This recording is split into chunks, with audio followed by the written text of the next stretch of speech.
Hello students, welcome to another video of compressible fluid flow. ഈ ഒരു വീഡിയോയിൽ നമ്മൾക്ക് രണ്ട് പ്രധാനപ്പെട്ട ടോപ്പിക്സ് ആണ് ഡീൽ ചെയ്യേണ്ടത്. Reference velocities and reference Mach number. ഇതിൽ റെഫറൻസ് വെലോസിറ്റീസ് എന്നുള്ള പോർഷനിൽ നമ്മൾക്ക് local velocity of sound, stagnation velocity of sound, maximum velocity of fluid, critical velocity of sound എന്നീ 4 പോർഷൻസ് ഡീൽ ചെയ്യാനുണ്ട്. അതേപോലെ റെഫറൻസ് മാക് നമ്പർ എന്നുള്ള ടോപ്പിക്കിൽ നമ്മൾക്ക് relationship between Mac number M and reference Mach number M star എന്ന ഡെറിവേഷനും deal ചെയ്യാനുണ്ട്. അപ്പോൾ ഇത്രയുമാണ് ഈ ഒരു വീഡിയോയിൽ നമ്മൾക്ക് ഡീൽ ചെയ്യേണ്ടത്. ആദ്യത്തെ ടോപ്പിക് റെഫറൻസ് വെലോസിറ്റീസ്. ഇവിടെ ലിസ്റ്റ് ഔട്ട് ചെയ്തിരിക്കുന്ന 4 വെലോസിറ്റി ടേംസിനെയാണ് റെഫറൻസ് വെലോസിറ്റീസ് എന്ന് പറയാം. ആദ്യത്തേത് local velocity of sound, second one stagnation velocity of sound, third one maximum velocity of fluid and fourth one critical velocity of fluid or sound. ഇതിൽ ആദ്യത്തെ 2 velocity terms, അതായത് local velocity of sound, stagnation velocity of sound, ഇതിന് രണ്ടിനുമുള്ള ഡെഫിനിഷനും അതേപോലെ ഇക്വേഷനും നമ്മൾ ഇതിനു മുന്നേ തന്നെ ഡിറൈവ് ചെയ്തിട്ടുണ്ടായിരുന്നു. അത് ഞാൻ രണ്ടും ഒന്ന് ഓർമ്മിപ്പിക്കാം. ലോക്കൽ വെലോസിറ്റി ഓഫ് സൗണ്ടിനെ എ എന്നാണ് റെപ്രസെൻ്റ് ചെയ്യുക. അതിനുള്ള ഇക്വേഷൻസ് 3 നമ്മൾ പാർട്ട് 4 വീഡിയോയിൽ എക്സ്പ്ലെയിൻ ചെയ്തിട്ടുണ്ടായിരുന്നു, അല്ലെങ്കിൽ ഡിറൈവ് ചെയ്തിട്ടുണ്ടായിരുന്നു. അതിങ്ങനെയായിരുന്നു: A equal to root gamma R T, മറ്റൊരു equation root K by rho എന്ന് എഴുതാം, root of K by rho. ഇതിൽ കെ എന്ന് പറഞ്ഞാൽ ബൾക്ക് മോഡുലസ്. മറ്റൊരു equation root of D P by D rho. D P എന്ന് പറഞ്ഞാൽ change in pressure, D rho എന്ന് പറഞ്ഞാൽ ചേഞ്ച് ഇൻ ഡെൻസിറ്റി. അത് ഞാനിവിടെ എഴുതാം, root of D P divided by D rho. ഈ ഇക്വേഷൻ എല്ലാം നമ്മൾ പാർട്ട് 4 വീഡിയോയിൽ ഡിറൈവ് ചെയ്തതാണ്, അതൊന്ന് റെഫർ ചെയ്യാം. അപ്പോൾ ഈ ഒരു ടേമിനെയാണ് നമ്മൾ ലോക്കൽ വെലോസിറ്റി ഓഫ് സൗണ്ട് എന്ന് പറയാം. മറ്റൊരു ടേമാണ് സ്റ്റാഗ്നേഷൻ വെലോസിറ്റി ഓഫ് സൗണ്ട്. ഇതിനെ A0 എന്നാണ് റെപ്രസെൻ്റ് ചെയ്യുക. ഇത് നമ്മൾ സ്റ്റാഗ്നേഷൻ പ്രോപ്പർട്ടീസ് പഠിക്കുമ്പോൾ നമ്മളിത് ഡിറൈവ് ചെയ്തിട്ടുണ്ടായിരുന്നു, സ്റ്റാഗ്നേഷൻ വെലോസിറ്റി ഓഫ് സൗണ്ട്. അതിനുള്ള ഇക്വേഷനും നമ്മൾ പറഞ്ഞു, അതാണ് റൂട്ട് ഗാമ ആർ T0. അത് ഞാനിവിടെ എഴുതാം, റൂട്ട് ഗാമ ആർ T0. ഇതിൽ T0 എന്ന് പറഞ്ഞാൽ സ്റ്റാഗ്നേഷൻ ടെമ്പറേച്ചർ. അപ്പോൾ ഈ രീതിയിൽ നമ്മൾ ലോക്കൽ വെലോസിറ്റി ഓഫ് സൗണ്ടും സ്റ്റാഗ്നേഷൻ വെലോസിറ്റി ഓഫ് സൗണ്ടും ഓൾറെഡി ഡിഫൈൻ ചെയ്ത് കഴിഞ്ഞു. നമ്മൾക്ക് ഈ ഒരു വീഡിയോയിൽ നമ്മൾക്ക് മാക്സിമം വെലോസിറ്റി ഓഫ് ഫ്ലൂയിഡിനും അതേപോലെ ക്രിട്ടിക്കൽ വെലോസിറ്റി ഓഫ് ഫ്ലൂയിഡിനുള്ള ഇക്വേഷനും മറ്റുമാണ് ഡിറൈവ് ചെയ്യാനുള്ളത്. അപ്പോൾ ആദ്യമായിട്ട് നമുക്ക് ഡിറൈവ് ചെയ്യേണ്ടത് മാക്സിമം വെലോസിറ്റി ഓഫ് ഫ്ലൂയിഡ്.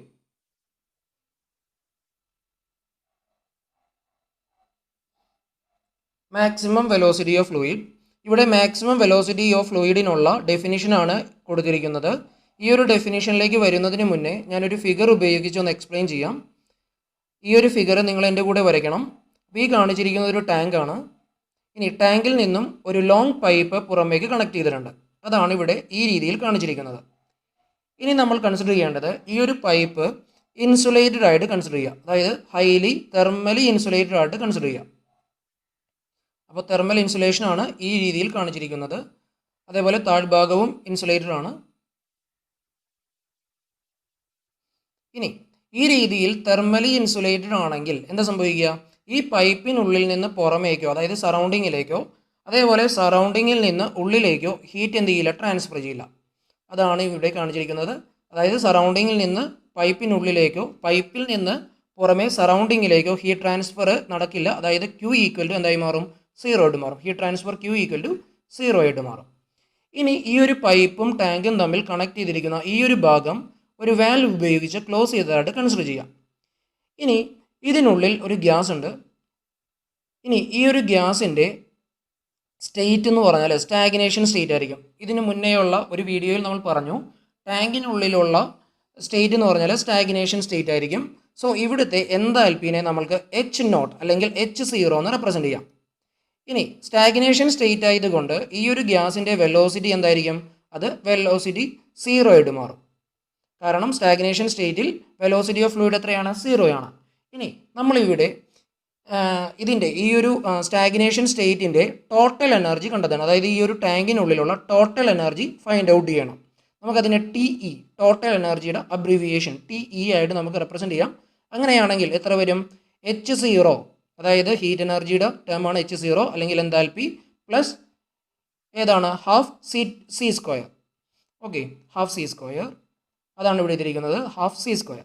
ഇതിൽ ഹാഫ് സി സ്ക്വയർ എന്നുള്ള ടേം 0 ആയി പോകും. കാരണം ഇവിടെ കൈനറ്റിക് എനർജി അല്ലെങ്കിൽ വെലോസിറ്റി എന്നുള്ളത് 0 ആണ്. സോ ഈ ഒരു ടേം ക്യാൻസൽ ഔട്ട് ചെയ്ത് പോകും. നമുക്ക് ടോട്ടൽ എനർജി എന്നുള്ളത് H0 എന്ന് മാത്രമായിട്ട് കിട്ടും. അതാണ് ഇവിടെ കാണിച്ചിരിക്കുന്നത്. ഇനി നമ്മൾ കൺസിഡർ ചെയ്യാണ് ഈ ഒരു വാൽവ് തുറന്നതായിട്ട് കൺസിഡർ ചെയ്യുക. അപ്പോൾ എന്താ സംഭവിക്കുക? ഈ ഒരു ഗ്യാസ് പുറമേക്ക് ഫ്ലോ ചെയ്യാനായിട്ട് സ്റ്റാർട്ട് ചെയ്യും. ഇനി ഈ ഗ്യാസ് ഈ പൈപ്പിലൂടെ ഈ രീതിയിൽ ഫ്ലോ ചെയ്യുകയാണ്.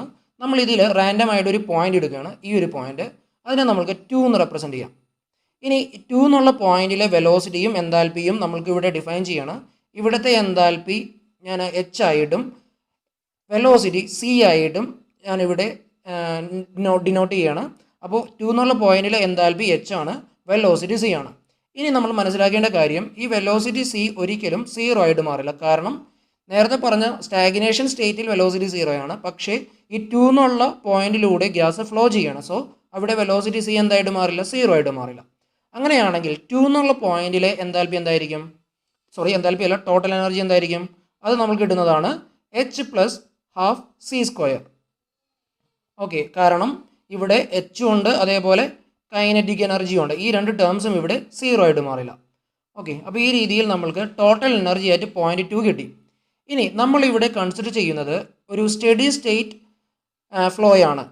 അപ്പോൾ എന്താ സംഭവിക്കുക? ഈ ഒരു സ്റ്റാഗ്നേഷൻ സ്റ്റേറ്റിനുള്ളിലുള്ള ടോട്ടൽ എനർജിയും അതേപോലെ 2 എന്നുള്ള പോയിന്റിൽ ടോട്ടൽ എനർജിയും എന്തായിട്ട് വരണം? ഈക്വൽ ആയിട്ട് വരണം. ഇനി നമ്മൾ ഈ ഒരു ഇക്വേഷൻ തമ്മിൽ കമ്പയർ ചെയ്യുക. അതായത് സ്റ്റാഗ്നേഷൻ സ്റ്റേറ്റിലെയും അതേപോലെ 2 എന്നുള്ള സ്റ്റേറ്റിലെയും ഇക്വേഷൻ തമ്മിൽ കമ്പയർ ചെയ്യുക. അപ്പോൾ എന്താ കാണുന്നത്? ഈ ഒരു സ്റ്റാഗ്നേഷൻ സ്റ്റേറ്റിലെ ടോട്ടൽ എനർജിയുടെ ഇക്വേഷനിൽ എന്ത് മാത്രമേ ഉള്ളൂ? H മാത്രമേ ഉള്ളൂ. അതായത് എൻതാൽപ്പി മാത്രമേ ഉള്ളൂ. ഇവിടെയാണെങ്കിൽ അതായത് സെക്കൻഡ് സ്റ്റേറ്റിൽ എൻതാൽപ്പിയും ഉണ്ട്, കൈനറ്റിക് എനർജിയും ഉണ്ട്. നമുക്കറിയാം കൺസർവേഷൻ ഓഫ് എനർജിയുടെ പ്രിൻസിപ്പിൾ അനുസരിച്ച് എനർജി എന്നുള്ളത് ക്രിയേറ്റ് ചെയ്യാനായിട്ട് സാധിക്കില്ല, അതേപോലെ ഡിസ്ട്രോയ് ചെയ്യാനും പറ്റത്തില്ല. എന്തേ ചെയ്യാൻ പറ്റത്തുള്ളൂ? ഒരു ഫോമിലുള്ള എനർജിനെ മറ്റൊരു ഫോമിലേക്ക് കൺവേർട്ട് ചെയ്യാനായിട്ട് മാത്രമേ സാധിക്കത്തുള്ളൂ.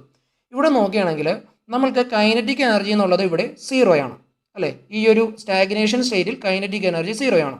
അതേസമയത്ത് 2 എന്നുള്ള പോയിന്റ് എത്തുമ്പോഴേക്കും kinetic energy half C square ആയിട്ട് ഇൻക്രീസ് ചെയ്തതായിട്ട് കാണാം. അപ്പോൾ അതിൻ്റെ മീനിങ് എന്താ? ഇവിടെ ഉണ്ടായിരുന്ന, അതായത് കൈനറ്റിക് എനർജി എന്നുള്ളത് പ്രൊഡ്യൂസ് ചെയ്യാൻ പറ്റില്ല. ഓൾറെഡി ഉള്ള ഒരു എനർജിയിൽ നിന്നും ഈ കൈനറ്റിക് എനർജി ട്രാൻസ്ഫോം ചെയ്തെടുക്കാൻ മാത്രമേ സാധിക്കത്തുള്ളൂ.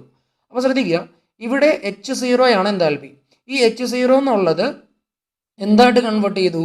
അതിലൊരു, അതായത് H0യിലെ ഒരു പോർഷൻ അതെന്തായിട്ട് കൺവേർട്ട് ചെയ്യും?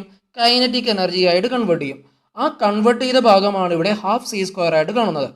ഓക്കെ, ഞാൻ ഇതൊന്നുകൂടി എക്സ്പ്ലെയിൻ ചെയ്യാം. സപ്പോസ് ഈ H0ൻ്റെ വാല്യൂ ഒരു 100 യൂണിറ്റ് ആയിട്ട് കൺസിഡർ ചെയ്യാം. ഓക്കെ, അപ്പോൾ എൻതാൽപ്പി ഇവിടെ എത്രയാണ്? 100 യൂണിറ്റ് ആണ്. അതേസമയത്ത് 2 എത്തിയപ്പോഴേക്കും എൻതാൽപ്പിയുടെ വാല്യൂ 80 യൂണിറ്റ് ആയിട്ട് മാറിയതായിട്ട് വിചാരിക്കാം. അപ്പോൾ എന്താ സംഭവിച്ചത്? ഒരു 20 യൂണിറ്റിൻ്റെ കുറവുണ്ട്. ആ 20 യൂണിറ്റ് എവിടെ ഇൻക്രീസ് ചെയ്തിട്ടുണ്ടാവും? ഈ ഒരു കൈനറ്റിക് എനർജി ആയിട്ട് ഇൻക്രീസ് ചെയ്തിട്ടുണ്ടാവും. ഓക്കെ, അപ്പോൾ ഈ രീതിയിൽ ഇവിടെയുള്ള എൻതാൽപ്പി ഇവിടെ എത്തുമ്പോഴേക്കും അതിലുള്ള ചെറിയൊരു ഭാഗം എന്തായിട്ട് കൺവേർട്ട് ചെയ്യും? ഈ ഒരു കൈനറ്റിക് എനർജി ആയിട്ട് കൺവേർട്ട് ചെയ്യും. ഓക്കെ ആണോ? ഇത്രയുമാണ് ആദ്യം നിങ്ങൾക്ക് മനസ്സിലാക്കേണ്ടത്. സോ സ്റ്റാഗ്നേഷൻ സ്റ്റേറ്റിൽ നിന്നും ഗ്യാസ് ഫ്ലോ ചെയ്യുന്തോറും എൻതാൽപ്പിയുടെ വാല്യൂ എന്ത് ചെയ്യും? കുറയും. നോക്കുക, ഇവിടെ 100 ആണ്, ഇവിടെ 80 ആണ്. അതേസമയത്ത് എന്തിൻ്റെ വാല്യൂ വർദ്ധിക്കും? കൈനറ്റിക് എനർജിയുടെ വാല്യൂ വർദ്ധിക്കും. കാരണം ഇവിടെ കൈനറ്റിക് എനർജി 0 ആണ്. അത് ഇവിടെ എത്തിയപ്പോഴേക്കും എത്രയായി? 20 യൂണിറ്റ് ആയിട്ട് മാറി. അപ്പോൾ ഈ ഒരു രീതിയിൽ നമ്മൾക്ക് മറ്റൊരു പോയിന്റ് ഞാനിവിടെ കാണിക്കുകയാണ്. ഈ ഒരു പോയിന്റ് അതിനെ നമ്മൾക്ക് 3 എന്ന് വിളിക്കാം. ചിലപ്പോൾ ഈ 3 എന്നുള്ള പോയിന്റ് എത്തുമ്പോഴേക്കും H എന്നുള്ളത് 0 ആയിട്ട് മാറാനുള്ള സാധ്യതയുണ്ട്. കാരണം നമുക്കറിയാം ഈ ഒരു സ്റ്റാഗ്നേഷൻ സ്റ്റേറ്റിൽ നിന്നും അകലുന്തോറും Hൻ്റെ വാല്യൂ എന്ത് ചെയ്യണം? കുറഞ്ഞു വരികയാണ്. അപ്പോൾ ഈ ഒരു 3 എന്നുള്ള പോയിന്റ് എത്തുമ്പോഴേക്കും Hൻ്റെ വാല്യൂ, അതായത് എൻതാൽപ്പിയുടെ വാല്യൂ ചിലപ്പോൾ എത്രയായിട്ട് മാറാം? 0 ആയിട്ട് മാറാം. ആ പോയിന്റിൽ ഹാഫ് C സ്ക്വയർ അപ്പോൾ എത്രയായിരിക്കും? അത് 100 യൂണിറ്റ് ആവും. കാരണം H 0 ആയാൽ, അതായത് H വാല്യൂ കുറയുന്നതനുസരിച്ച് എന്ത് ചെയ്യേണ്ടത്? കൈനറ്റിക് എനർജിയുടെ വാല്യൂ വർദ്ധിക്കുന്നുണ്ട്. സോ 3 എന്നുള്ള പോയിന്റിൽ H 0 ആണെങ്കിൽ ഹാഫ് C സ്ക്വയർ എന്ന് പറയുന്ന കൈനറ്റിക് എനർജി എത്രയായിട്ട് മാറിയിട്ടുണ്ടാകും? 100 യൂണിറ്റ് ആയിട്ട് മാറിയിട്ടുണ്ടാകും. അപ്പോൾ ഈ ഒരു പോയിന്റിൽ H 0 ആണ്, അതേസമയത്ത് ഹാഫ് C സ്ക്വയർ എന്നുള്ളത് മാക്സിമം ആണ്. അപ്പോൾ ഈ രീതിയിൽ 3 എന്നുള്ള പോയിന്റിൽ കൈനറ്റിക് എനർജി മാക്സിമം ആയിട്ട് മാറി. അപ്പോൾ ഈ രീതിയിൽ മാക്സിമം കൈനറ്റിക് എനർജി അച്ചീവ് ചെയ്യുന്ന പോയിന്റാണ് 3. അവിടുത്തെ വെലോസിറ്റിനെയാണ് നമ്മൾ മാക്സിമം വെലോസിറ്റി ഓഫ് ഫ്ലൂയിഡ് എന്ന് പറയുക. കാരണം അതിലും കൂടുതലായിട്ട് കൈനറ്റിക് എനർജി ഇൻക്രീസ് ചെയ്യില്ല. അതനുസരിച്ച് അതുപോലെ അതിനും കൂടുതലായിട്ട് വെലോസിറ്റിയും ഇൻക്രീസ് ചെയ്യില്ല. സോ ഈ 3 എന്നുള്ള പോയിന്റിൽ അച്ചീവ് ചെയ്യുന്ന മാക്സിമം കൈനറ്റിക് എനർജിക്ക് കറസ്പോണ്ടിങ് ആയിട്ടുള്ള മാക്സിമം വെലോസിറ്റിനെയാണ് മാക്സിമം വെലോസിറ്റി ഓഫ് ഫ്ലൂയിഡ് എന്ന് പറയാം. അതിനുള്ള കണ്ടീഷൻ എച്ച് എന്നുള്ളത് 0 ആയിട്ട് മാറുക എന്നുള്ളതാണ്. അതാണ് ഇവിടെ എഴുതിയിരിക്കുന്നത്. The fluid velocity corresponding to condition when temperature become 0 or enthalpy become 0 is known as maximum velocity of fluid. അതായത് ടെമ്പറേച്ചർ 0 ആവുകയോ അല്ലെങ്കിൽ എൻതാൽപ്പി 0 ആവുകയോ ചെയ്യുന്ന പോയിന്റിലെ വെലോസിറ്റിനെയാണ് നമ്മൾ എന്തെന്ന് വിളിക്കുക? മാക്സിമം വെലോസിറ്റി ഓഫ് ഫ്ലൂയിഡ് എന്ന് വിളിക്കുക. ഓക്കെ, ടെമ്പറേച്ചർ 0 ആയാൽ എച്ച് എന്തായി മാറും? 0 ആയിട്ട് മാറും. എന്താ കാര്യം? H equal to CPT. അതും ഇതിന് മുന്നേയുള്ള പാർട്ട് 13 വീഡിയോയിൽ നമ്മൾ പറഞ്ഞിട്ടുണ്ട്. CPT ആണ് എച്ച്. സോ T0 ആയാൽ എൻതാൽപ്പിയും 0 ആയി മാറും. അതാണ് ഇവിടെ ടെമ്പറേച്ചർ ബിക്കം 0 എന്ന് എഴുതിയേക്കണം. അപ്പോൾ ഒന്നുകൂടി ഞാൻ പറയാം, എവിടെയാണോ ടെമ്പറേച്ചർ 0 ആകുന്നത് അവിടെ എൻതാൽപ്പി 0 ആകും.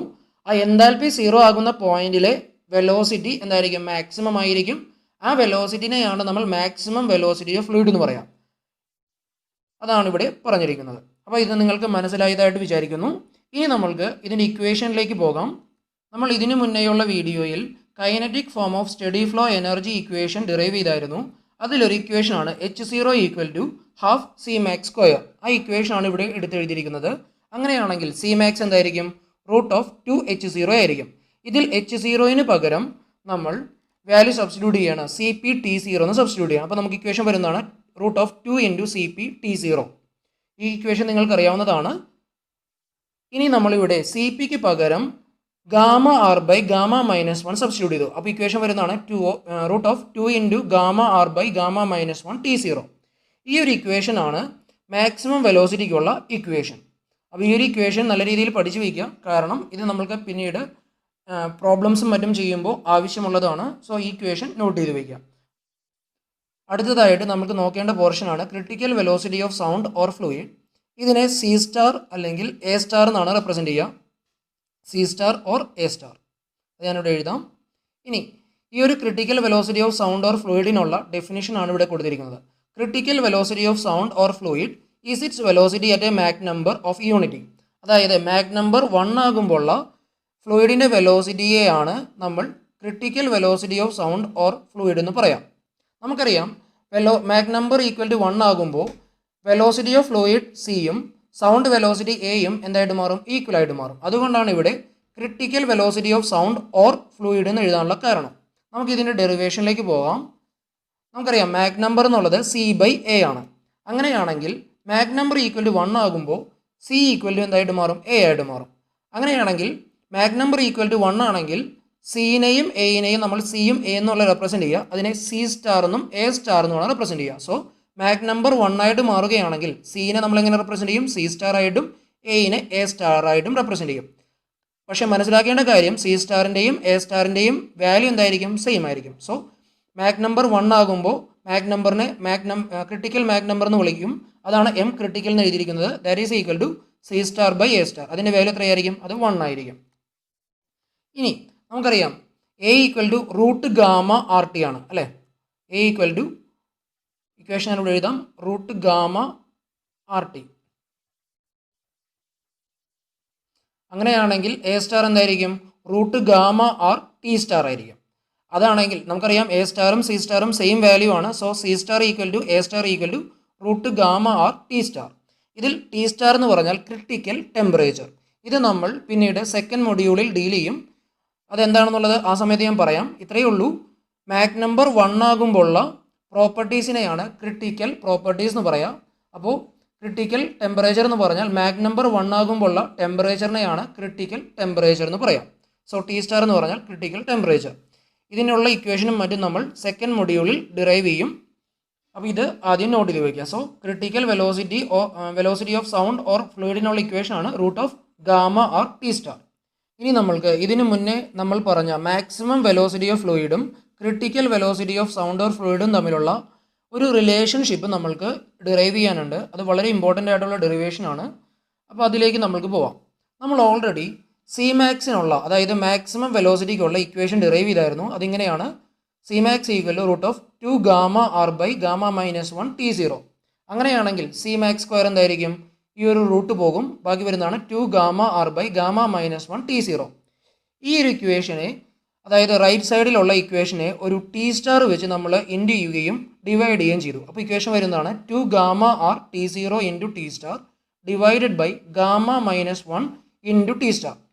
ഇനി ഈ ഒരു ഇക്വേഷൻ ഒന്ന് റീഅറേഞ്ച് ചെയ്യണമെങ്കിൽ നമുക്ക് കിട്ടുന്നതാണ് 2 gamma R T star into T zero divided by gamma minus 1 into T star. അതായത് വേറൊന്നുമില്ല, ഈ ടി സ്റ്റാർ ലെഫ്റ്റിലേക്ക് കൊണ്ടുവന്നു, ടി സീറോ റൈറ്റിലേക്ക് കൊണ്ടുവന്നു. ഇനി തൊട്ട് മുന്നേ നമ്മൾ ഗാമ ആർ ടി സ്റ്റാർ, അതായത് എ സ്റ്റാറിനുള്ള ഇക്വേഷൻ നമ്മൾ പറഞ്ഞായിരുന്നു. എ സ്റ്റാർ എന്ന് പറഞ്ഞാൽ എന്താണ്? ഇക്വേഷൻ തൊട്ട് മുന്നേ പറഞ്ഞതാണ് root of gamma R T star. അപ്പോൾ ഈ ഇക്വേഷനിൽ നമ്മൾക്ക് ഗാമ ആർ ടി സ്റ്റാർ ഉണ്ട്, അതിന് നമുക്ക് എ സ്റ്റാർ സ്ക്വയർ എന്ന് എഴുതാം. സോ ഇവിടെയുള്ള ഈ ഗാമ ആർ ടി സ്റ്റാറിന് പകരം നമുക്ക് എ സ്റ്റാർ സ്ക്വയറിന് സബ്സ്റ്റിറ്റ്യൂട്ട് ചെയ്യാം. അപ്പോൾ ഇക്വേഷൻ വരുന്നതാണ് 2 into A star square T zero divided by gamma minus 1 T star. ഇനി ഇവിടെ ഈ ഒരു ഇക്വേഷനുള്ള ടി സീറോ ബൈ ടി സ്റ്റാറിനുള്ള ഒരു സബ്സ്റ്റിറ്റ്യൂഷൻ കൊണ്ടുവരിക, അതാണ് നെക്സ്റ്റ് നമുക്ക് ചെയ്യേണ്ടത്. അപ്പോൾ അതിനു വേണ്ടി നമുക്കറിയാവുന്ന ഇക്വേഷനാണ് T zero by T equal to 1 plus gamma minus 1/2 M square. ഈ ഒരു ഇക്വേഷനെ നമ്മൾ T zero by T star എന്നുള്ള രീതിയിലാക്കുകയാണെങ്കിൽ ഇക്വേഷൻ വരുന്നതാണ് 1 plus gamma minus 1 divided by 2. അതായത് ടി എന്നുള്ളത് ടി സ്റ്റാർ ആവുന്നത് എപ്പോഴാണ്? മാക് നമ്പർ ഈക്വൽ ടു 1 ആകുമ്പോഴാണ്. അതായത് മാക് നമ്പർ 1 ആകുമ്പോഴാണ് ടി എന്നുള്ളത് ക്രിട്ടിക്കൽ ടെമ്പറേച്ചർ ടി സ്റ്റാർ ആയിട്ട് മാറുന്നത്. സോ ഇക്വേഷൻ നമുക്ക് കിട്ടുന്നതാണ് T zero by T star equal to 1 plus gamma minus 1/2. ഈ ഒരു ഇക്വേഷൻ ഒന്ന് റീഅറേഞ്ച് ചെയ്യുമ്പോൾ നമുക്ക് കിട്ടുന്നതാണ് gamma plus 1 divided by 2. Next നമ്മൾ ഈ ടി സീറോ ബൈ ടി സ്റ്റാറിന് കിട്ടിയ ഇക്വേഷൻ ഈ ഫിഫ്ത്ത് ഇക്വേഷനിലുള്ള ടി സീറോ ബൈ ടി സ്റ്റാറിന് പകരം നമ്മൾ സബ്സ്റ്റിറ്റ്യൂട്ട് ചെയ്യും. Substituting 6 in 5. അങ്ങനെയാണെങ്കിൽ നമുക്ക് കിട്ടുന്ന ഇക്വേഷനാണ് C max square equal to 1/2 2 A star square into gamma plus 1 all divided by gamma minus 1. ഇവിടെയുള്ള ഈ 2ഉം ക്യാൻസൽ ഔട്ട് ചെയ്ത് പോകും. നമുക്ക് കിട്ടുന്ന ഇക്വേഷനാണ് C max square equal to A star square into gamma plus 1 divided by gamma minus 1. അങ്ങനെയാണെങ്കിൽ C max square by 2 എന്തായിരിക്കും? 1/2 A star square into gamma plus 1 divided by gamma minus 1. ഈ equation 7th ഇക്വേഷനായിട്ട് നമ്മൾ not ചെയ്തിട്ടുണ്ട്. ഇനി നമുക്കറിയാം kinetic form of steady flow energy ഇക്വേഷൻ്റെ രണ്ടാമത്തെ ഇക്വേഷനാണ് H0 equal to 1/2 C max square. അങ്ങനെയാണെങ്കിൽ ഈ ഇക്വേഷൻ നമുക്ക് H0ൻ്റെ സ്ഥാനത്തേക്ക് സബ്സ്റ്റിറ്റ്യൂട്ട് ചെയ്യാമല്ലോ, കാരണം ഇത് 1/2 സി മാക്സ് സ്ക്വയർ ആണ്. സോ H0 ഈക്വൽ ടു ഈ ഒരു ഇക്വേഷനായിട്ട് നമുക്ക് സബ്സ്റ്റിറ്റ്യൂട്ട് ചെയ്യാം. നമുക്ക് കിട്ടുന്നതാണ് 1/2 A star square into gamma plus 1 divided by gamma minus 1. ഇനി അങ്ങനെയാണെങ്കിൽ ഈ kinetic form of steady flow energy equation നമുക്ക് കുറേയും കൂടി എക്സ്റ്റെൻഡ് ചെയ്യാം. അതിങ്ങനെ വരും H0 equal to A square by gamma minus 1 plus 1/2 C square equal to 1/2 C max square. ഈ ഇത്രയും ഇക്വേഷൻ നമ്മൾ ഇതിനു മുന്നേ kinetic form of steady flow energy ഇക്വേഷനിൽ പറഞ്ഞതാണ്. അതിൻ്റെ കൂടെ ഈ ഒരു ടേമും കൂടി വരും 1/2 A star square into gamma plus 1 divided by gamma minus 1. കാരണം H0 എന്നുള്ളത് ഈ ടേമിനോട് കൂടിയും ഈക്വൽ ആണ്. So kinetic form of steady flow energy equation ഈ രീതിയിൽ എക്സ്റ്റെൻഡ് ചെയ്യപ്പെടും. Next one reference Mach number. Reference Mach നമ്പറിനെ എം സ്റ്റാർ എന്നാണ് റെപ്രസെൻറ്റ് ചെയ്യുക. ഇനി ഇതിനു മുന്നേ ഞാൻ പറഞ്ഞു സ്റ്റാർ വരുന്ന ടേംസ് എല്ലാം ക്രിട്ടിക്കൽ പ്രോപ്പർട്ടീസ് ആണ്. പക്ഷേ എം സ്റ്റാർ എന്നുള്ളത് ക്രിട്ടിക്കൽ മാക് നമ്പർ അല്ല, അത് റെഫറൻസ് മാക് നമ്പർ ആണ്. ക്രിട്ടിക്കൽ മാക് നമ്പർ എന്ന് പറഞ്ഞാൽ അത് മാക് നമ്പർ ഈക്വൽ ടു 1, അതാണ് ക്രിട്ടിക്കൽ മാക് നമ്പർ. അതായത് മാക് നമ്പറിൻ്റെ വാല്യൂ 1 ആകുമ്പോഴാണ് മാക് നമ്പർ എന്തായിട്ട് മാറുക? ക്രിട്ടിക്കൽ മാക് നമ്പർ ആയിട്ട് മാറുക. അതിനെ റെപ്രസെൻറ്റ് ചെയ്യുന്നത് എം സഫിക്സ് ക്രിട്ടിക്കൽ എന്നുള്ള രീതിയിലാണ്. അതേസമയത്ത് എം സ്റ്റാർ എന്നുള്ളത് റെഫറൻസ് മാക് നമ്പർ ആണ്. അപ്പോൾ ഈ ഒരു കാര്യം വളരെ വ്യക്തമായിട്ട് മനസ്സിലാക്കി വയ്ക്കുക. എം സ്റ്റാർ എന്ന് പറഞ്ഞാൽ ക്രിട്ടിക്കൽ മാക് നമ്പർ അല്ല, അതെന്താണ്? റെഫറൻസ് മാക് നമ്പർ ആണ്. നമ്മൾക്കിനി എം സ്റ്റാർ അല്ലെങ്കിൽ റെഫറൻസ് മാക് നമ്പറിൻ്റെ ഡെഫിനിഷൻ എന്താണെന്നുള്ളത് നോക്കാം. അതായത് ഇത്രയേ ഉള്ളൂ, ഒരു ഫ്ലൂയിഡിൻ്റെ വെലോസിറ്റിയും ആ ഫ്ലൂയിഡിൻ്റെ ക്രിട്ടിക്കൽ വെലോസിറ്റിയും തമ്മിലുള്ള റേഷ്യോനെയാണ് റെഫറൻസ് മാക് നമ്പർ എന്ന് പറയുന്നത്. അതാണ് ഇവിടെ എഴുതിയിരിക്കുന്നത്. It is the ratio of velocity of fluid to the critical velocity of fluid. Okay, നമുക്കറിയാം ഒരു ഫ്ലൂയിഡിൻ്റെ വെലോസിറ്റിനെ സി എന്നും ആ ഫ്ലൂയിഡിൻ്റെ ക്രിട്ടിക്കൽ വെലോസിറ്റിയെ സി സ്റ്റാർ എന്നും അല്ലെങ്കിൽ എ സ്റ്റാർ എന്ന് റെപ്രസെൻറ്റ് ചെയ്യാം. C star or A star എന്ന് റെപ്രസെൻറ്റ് ചെയ്യാം. അപ്പോൾ ഈ രീതിയിൽ സിയും സി സ്റ്റാറും അല്ലെങ്കിൽ സിയും എ സ്റ്റാറും തമ്മിലുള്ള റേഷ്യോനെയാണ് നമ്മൾ റെഫറൻസ് മാക് നമ്പർ എന്ന് പറയുന്നത്.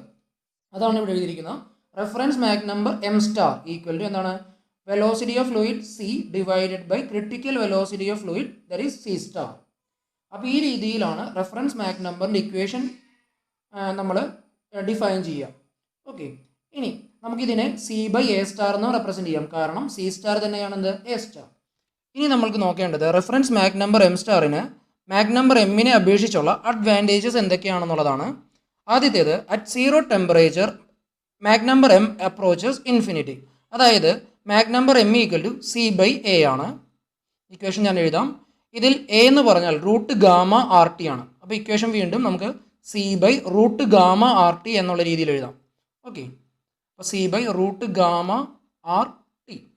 ഇനി ഇവിടെ പറഞ്ഞിരിക്കുന്നത് അറ്റ് സീറോ ടെമ്പറേച്ചർ, അതായത് ഇതിൽ ടി എന്നുള്ളത് ടെമ്പറേച്ചർ ആണ്. അത് സീറോ ആയിട്ട് മാറുകയാണെങ്കിൽ മാക് നമ്പറിൻ്റെ വാല്യൂ എന്തായി മാറും? അത് ഇൻഫിനിറ്റി ആയിട്ട് മാറും. ഓക്കെ, അതായത് സീറോ ടെമ്പറേച്ചറുകളിൽ മാക് നമ്പർ വാല്യൂ എത്രയാണ്? ഇൻഫിനിറ്റി ആണ്. അത് ലോജിക്കലി കറക്റ്റ് അല്ല. അതേ സമയത്ത് റെഫറൻസ് മാക് നമ്പർ എന്നുള്ളത് ഒരിക്കലും എന്തായി മാറില്ല? ഇൻഫിനിറ്റി ആയിട്ട് മാറില്ല. കാരണം എ സ്റ്റാറിൻ്റെ വാല്യൂ സീറോ ആയിട്ട് മാറില്ല. അതായത് ക്രിട്ടിക്കൽ വെലോസിറ്റി ഒരിക്കലും എന്തായിട്ട് മാറില്ല? സീറോ ആയിട്ട് മാറില്ല. സോ റെഫറൻസ് മാക് നമ്പർ എന്നുള്ളത് എപ്പോഴും ഒരു ഫൈനൈറ്റ് വാല്യൂ കാണിക്കും. അതേ സമയത്ത് മാക് നമ്പർ എം എന്നുള്ളത് എന്തായിട്ട് കാണിക്കും? ഇൻഫിനിറ്റി ആയിട്ട് കാണിക്കും. എവിടെ? സീറോ ടെമ്പറേച്ചറുകളിൽ. ഇതാണ് റെഫറൻസ് മാക് നമ്പറിനെ അപേക്ഷിച്ചുള്ള ഒരു advantage. Second one, M is depending both fluid velocity and sound velocity. അതായത് Mach number equal to C by A ആണ്. ഇതിൽ സി എന്നുള്ളതിനെയും എയിനെയും മാക് നമ്പർ എന്ത് ചെയ്യേണ്ടത്? ഡിപ്പെൻഡ് ചെയ്യേണ്ടത്. സിനെയും എയിനെയും മാക് നമ്പർ എന്ത് ചെയ്യേണ്ടത്? ഡിപ്പെൻഡ് ചെയ്യേണ്ടത്. അത് മറ്റൊരു ഡിസഡ്വാൻറ്റേജ് ആണ് മാക് നമ്പറിൻ്റെ. കാരണം ഒരു സി എന്ന് പറഞ്ഞാൽ ഫ്ലൂയിഡിൻ്റെ വെലോസിറ്റി അത് ചേഞ്ച് ചെയ്യും. അതേപോലെ ടെമ്പറേച്ചർ അനുസരിച്ച് എയും എന്ത് ചെയ്യും? അതായത് വെലോസിറ്റി ഓഫ് സൗണ്ട് എന്ത് ചെയ്യും? വേരി ചെയ്യും. സോ മാക് നമ്പർ കണ്ടുപിടിക്കാനായിട്ട് നമുക്ക് രണ്ടും കണ്ടുപിടിക്കണം. അതായത് വെലോസിറ്റി ഓഫ് ഫ്ലൂയിഡും കണ്ടുപിടിക്കണം, അതേപോലെ സൗണ്ട് വെലോസിറ്റിയും നമ്മൾ ഫൈൻഡ് ഔട്ട് ചെയ്യണം. സോ മാക് നമ്പർ എന്നുള്ളത് രണ്ട് വേരിയബിൾസിനെ ഡിപ്പെൻഡ് ചെയ്യുന്നു. അതൊരു ഡിസഡ്വാൻറ്റേജ് ആണ്. അതേസമയത്ത് റെഫറൻസ് മാക് നമ്പർ എന്നുള്ളത് സി ബൈ എ സ്റ്റാർ ആണ്. ഇതിൽ എ സ്റ്റാർ എപ്പോഴും ഒരു കോൺസ്റ്റന്റ് വാല്യൂ ആണ്. സോ റെഫറൻസ് മാക് നമ്പർ എന്നുള്ളത് സീനെ മാത്രമേ എന്ത് ചെയ്യുന്നുള്ളൂ? ഡിപ്പെൻഡ് ചെയ്യുന്നുള്ളൂ. ഇതൊരു അഡ്വാൻറ്റേജ് ആണ് എം സ്റ്റാറിൻ്റേത്. സോ എം എന്നുള്ളത് ഫ്ലൂയിഡ് വെലോസിറ്റിയെയും സൗണ്ട് വെലോസിറ്റിയെയും എന്ത് ചെയ്യും? ഡിപ്പെൻഡ് ചെയ്യുന്നു. അതേ സമയത്ത് റെഫറൻസ് മാക് നമ്പർ എന്നുള്ളത് ഫ്ലൂയിഡ് വെലോസിറ്റിയെ മാത്രം എന്ത് ചെയ്യുള്ളൂ? ഡിപ്പെൻഡ് ചെയ്യത്തുള്ളൂ. അപ്പോൾ ഈ രണ്ട് കാര്യങ്ങളാണ് റെഫറൻസ് മാക് നമ്പറിനെ അപേക്ഷിച്ചുള്ള advantages. Next one, relationship between M and M star. അതായത് മാക് നമ്പർ എമ്മും റെഫറൻസ് മാക് നമ്പർ എം സ്റ്റാറും തമ്മിലുള്ള റിലേഷൻഷിപ്പ്. ഈ ഒരു റിലേഷൻഷിപ്പ് മേക്ക് ചെയ്യുന്നതിനുള്ള ഡെറിവേഷൻ സ്റ്റാർട്ട് ചെയ്യുന്നത് kinetic form of steady flow energy ഇക്വേഷനിൽ നിന്നാണ്. അതാണ് ഇവിടെ എഴുതിയിരിക്കുന്നത്. H0 equal to A square by gamma minus 1 plus half C square equal to half C Mach square. That is equal to 1/2 A star square into gamma plus 1 divided by gamma minus 1. ഇവിടെ ഈ ഒരു ടൈമിനെയും നമ്മൾ equate ചെയ്യാണ്. അതാണ് next എഴുതേണ്ടത്. A square by gamma minus 1 plus half C square equal to 1/2 A star square into gamma plus 1 divided by gamma minus 1. ഇനി ഈ ഒരു ഇക്വേഷനിലെ എല്ലാ ടൈമിനെയും നമ്മൾ ഇൻറ്റു 2 ചെയ്യണം. അപ്പോൾ എന്താ കിട്ടുക? ഇവിടെ സി സ്ക്വയർ, അതായത് ഈ ഒരു ടൈമിനെ 2 വെച്ച് മൾട്ടിപ്ലൈ ചെയ്യുമ്പോൾ 2 ക്യാൻസൽ ഔട്ട് ചെയ്ത് പോകും. ബാക്കി നമുക്ക് സി സ്ക്വയർ, ഇവിടെ 2 വരും. ഓക്കെ, അതാണ് എഴുതിയിരിക്കുന്നത്. C square plus 2 A square by gamma minus 1 equal to, ഇവിടെയും നമ്മൾ 2 ചെയ്യുമ്പോൾ 2 ക്യാൻസൽ ഔട്ട് ചെയ്ത് പോയി, ബാക്കിയുള്ള ടേംസ് എല്ലാം വരും. Gamma plus 1 by gamma minus 1 into A star square. ഇനി അടുത്തൊരു സ്റ്റെപ്പിൽ ഈ ഒരു ഇക്വേഷനിലുള്ള എല്ലാ ടൈമിനെയും എ സ്റ്റാർ സ്ക്വയർ വെച്ച് ഡിവൈഡ് ചെയ്യുക. അപ്പോൾ നമുക്ക് കിട്ടുന്നതാണ് C square by A star square plus 2 by gamma minus 1 into A square by A star square equal to gamma plus 1 by gamma minus 1. കാരണം ഇവിടെയുള്ള A star square cancel out ചെയ്ത് പോകും. ഇനി നമ്മളിവിടെ ഈ ഒരു സി ബൈ എ സ്റ്റാർ എന്ന് പറഞ്ഞാൽ നമുക്കറിയാം എം സ്റ്റാർ ആണ്. അതായത് M star equal to reference Mach number M star equal to എന്താണ്? സി ബൈ എ സ്റ്റാർ ആണ്. സോ ഇവിടെയുള്ള C square by A star സ്ക്വയറിന് പകരം നമുക്ക് എം സ്റ്റാർ സ്ക്വയർ സബ്സ്റ്റിറ്റ്യൂട്ട് ചെയ്യാം. അതാണ് ഇവിടെ എഴുതിയിരിക്കുന്നത്. M star square plus 2 by gamma minus 1 into A square by A star square equal to gamma plus 1 by gamma minus 1. ഈ ഒരു ഇക്വേഷന് നമ്മളിവിടെ 15th ഇക്വേഷനായിട്ട് നോട്ട് ചെയ്തിട്ടുണ്ട്. ഇവിടെയുള്ള A square by A star square എന്നുള്ള ടേമിനെ നമ്മൾ സബ്സ്റ്റിറ്റ്യൂഷൻ കൊണ്ടുവരിക എന്നുള്ളതാണ് നെക്സ്റ്റ് സ്റ്റെപ്പ്. അതിനുവേണ്ടി നമ്മളിവിടെ A square by A star square എടുത്തെഴുതി ഈ ഒരു ഇക്വേഷനെ ഒരു സി സ്ക്വയർ വെച്ച് എൻഡ് ചെയ്യുക, അപ്പോൾ തന്നെ ഡിവൈഡ് ചെയ്യുക. അതാണ് ഈ സ്റ്റെപ്പിൽ എഴുതിയിരിക്കുന്നത്. A square by C square into C square by A star square. നമുക്കറിയാം സി ബൈ എ എന്ന് പറഞ്ഞാൽ എം ആണ്. സോ എ ബൈ സി എന്ന് പറഞ്ഞാൽ എന്തായിരിക്കും? 1/m ആയിരിക്കും. സോ ഇവിടെ A square by C square ആണ്, അതിന് നമുക്ക് 1/m² എന്ന് എഴുതാം. അതേ സമയത്ത് സി ബൈ എ സ്റ്റാർ എന്ന് പറഞ്ഞാൽ എം സ്റ്റാർ ആണ്. So C square by A star സ്ക്വയറിന് പകരം നമുക്ക് എം സ്റ്റാർ സ്ക്വയർ സബ്സ്റ്റിറ്റ്യൂട്ട് ചെയ്യാം. So that A square by A star സ്ക്വയറിന് പകരം നമുക്ക് M star square divided by M square എന്നുള്ള ടേം നമുക്ക് സബ്സ്റ്റിറ്റ്യൂട്ട് ചെയ്യാം. അതാണ് ഇവിടെ എഴുതിയിരിക്കുന്നത്. സബ്സ്റ്റിറ്റ്യൂട്ടിങ് 17 in 15 നമുക്ക് കിട്ടുന്ന ഇക്വേഷൻ ആണ് M star square plus 2/(γ-1) into M star square divided by M square that is equal to gamma plus 1 divided by (γ-1). ഇനി ഈ ഒരു ഇക്വേഷനിൽ നിന്ന് ലെഫ്റ്റ് സൈഡിലുള്ള രണ്ട് ടേമിലും എം സ്റ്റാർ സ്ക്വയർ കോമൺ ആണ്, അത് പുറമേക്ക് ഇടുക. അപ്പോൾ നമുക്ക് കിട്ടുന്നതാണ് M star square into 1 plus 2/(γ-1) into 1/m² equal to gamma plus 1 divided by (γ-1). ഇനി അടുത്ത സ്റ്റെപ്പിൽ ഇവിടെ 2/(γ-1) എന്നുള്ളത് ഈ ബ്രാക്കറ്റിനുള്ളിൽ നിന്ന് പുറമേക്ക് വന്നു. അപ്പോൾ നമുക്ക് കിട്ടുന്നതാണ് എം സ്റ്റാർ സ്ക്വയർ ഓൾറെഡി ഇവിടെ ഉള്ളതാണ്. പിന്നെ ഈ കോമൺ ആയിട്ട് പുറത്തേക്ക് വരുന്ന 2/(γ-1) ഇൻറ്റു ഇവിടെ 1 ആണ്. അപ്പോൾ ഇവിടെ എന്താ വരിക? ഈ പുറത്തേക്ക് എടുത്ത ടേമിൻ്റെ റെസിപ്രോക്കൽ വരും. അപ്പോൾ (γ-1) divided by 2 plus 1/m² equal to gamma plus 1 divided by (γ-1). അടുത്ത സ്റ്റെപ്പിൽ ഈ ബ്രാക്കറ്റിനുള്ളിലുള്ള ടേമിൻ്റെ LCM എടുക്കുക. ഓക്കെ, ക്രോസ് മൾട്ടിപ്ലൈ ചെയ്ത് ഈ രീതിയിലാക്കുക. അതാണ് എഴുതിയിരിക്കുന്നത്. എം സ്റ്റാർ സ്ക്വയർ അതേപടി എഴുതി, 2/(γ-1) അതേപോലെ തന്നെയുണ്ട്. ബാക്കി ഇതിനുള്ളിൽ ക്രോസ് മൾട്ടിപ്ലൈ ചെയ്യുക. നമുക്ക് കിട്ടുന്നതാണ് m² into gamma plus 1 plus 2 divided by 2m² that is equal to gamma plus 1 divided by (γ-1). ഇനി ഈ ഒരു ടേമിനെ, അതായത് എം സ്റ്റാർ സ്ക്വയർ ഒഴികെ ബാക്കി എല്ലാ ടേമിനെയും നമ്മൾ ഇതിൻ്റെ റൈറ്റ് സൈഡിലേക്ക് പോകും. അപ്പോൾ equation M star square equal to gamma plus 1 by (γ-1). അതിവിടെ ഉള്ളതാണ്. ഈ 2/(γ-1) റൈറ്റ് സൈഡിലേക്ക് പോകുമ്പോഴേക്കും (γ-1/2). ഇനി ഈ ഒരു ടേം റൈറ്റ് സൈഡിലേക്ക് പോകുമ്പോഴേക്കും 2m² by m² into (γ-1) plus 2. ഇവിടെ നമ്മൾക്ക് കോമൺ ആയിട്ട് കുറേ ടേംസ് ഉണ്ട്. ഈ 2ഉം ക്യാൻസൽ ഔട്ട് ചെയ്ത് പോകും. അതേപോലെ ഈ (γ-1)ഉം (γ-1) ക്യാൻസൽ ഔട്ട് ചെയ്ത് പോകും. നമുക്ക് കിട്ടുന്ന ഇക്വേഷൻ ആണ് m² into gamma plus 1 divided by m² into (γ-1) plus 2. ഈ ഒരു ഇക്വേഷൻ ആണ് എം സ്റ്റാറും അതേപോലെ എമ്മും തമ്മിലുള്ള റിലേഷൻഷിപ്പ്. ഒരു സ്റ്റെപ്പ് കൂടി എഴുതണം. നമ്മൾ ഈ ഒരു ഇക്വേഷനിലെ ഡിനോമിനേറ്ററിനെയും ന്യൂമറേറ്ററിനെയും ഒരു 2 വെച്ച് ഡിവൈഡ് ചെയ്യുക. അപ്പോൾ എന്താ വരിക? m² into gamma plus 1 all divided by 2 divided by 1. അതായത് ഈ 2വിനെ 2 വെച്ച് ഡിവൈഡ് ചെയ്യുമ്പോൾ 1 വരും. 1 പ്ലസ് ഈ ഒരു ടേമിനെ 2 വെച്ച് ഡിവൈഡ് ചെയ്യുമ്പോൾ (γ-1) m² ഡിവൈഡഡ് ബൈ 2. ഈ ഒരു റിലേഷൻഷിപ്പാണ് എം സ്റ്റാറും എമ്മും തമ്മിലുള്ള റിലേഷൻഷിപ്പ്. ഇത് നല്ല രീതിയിൽ പഠിക്കുക. കാരണം ഈ ഡെറിവേഷൻ നമുക്ക് റിപ്പീറ്റായിട്ട് ചോദിക്കുന്നതും ഇതിൻ്റെ ഫൈനൽ ഇക്വേഷൻ നമ്മൾക്ക് പല ഡെറിവേഷൻസിലും ആവശ്യമുള്ളതുമാണ്.